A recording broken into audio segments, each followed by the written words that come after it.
hiring for work placement students and hiring for graduate hires, maybe hiring for experienced hires, are psychometric testing and assessments used differently for each cohort? Does anybody want to tell us anything about that?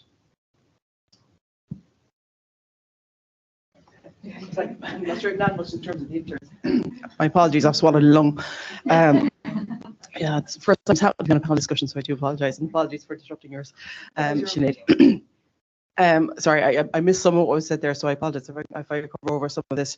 So at the moment, we actually don't use psychometrics for interns, but it's something that we are considering. And I suppose the reason we are considering doing it is, I suppose, just we want to open up our interns probably to a wider pool than we are currently. So our interns have evolved probably in the process of selected courses and probably more by geographically as opposed to necessarily the wider spread. So I think for us, absolutely, we would consider it, but I think there is a point in terms of, as opposed to just looking like the personality aspect of things like that, we're probably evolving in our own way of looking, well, what are the kind of skills that we want to focus on, for example, like logical thinking and those kind of traits that you want to probably focus on, as opposed to the verbals and numericals, which you'd be using currently for the grads. We use them primarily at the moment in that space because of the sifting, as you've mentioned already. And to Claire's point, I suppose years ago we would have had that 2-1 criteria. We then removed that, and actually all candidates are now invited to complete those assessments, and it's on that basis that we do progress them.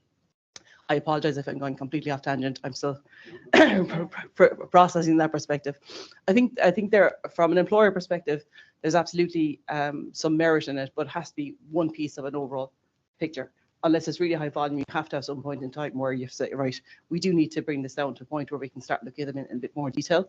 And those psychometrics, when we look at, for the graduate piece, what we do is the verbal and numerical, they have to meet that certain benchmark. We have a situational judgment questionnaire, which is specific to Musgrave.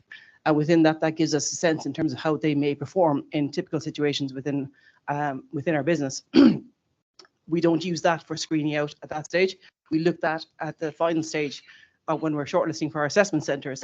And at that point, we're then saying, okay, how might they look in terms of performing within our space? But that's taken into account at that stage in terms of their degree background, their assessments, their video interview, their CV, all that then comes into play when we're looking at that shortlisting process. So we don't actually look at a CV until the final stage of the process, which is shortlisting for assessment centres. So apologise if I had got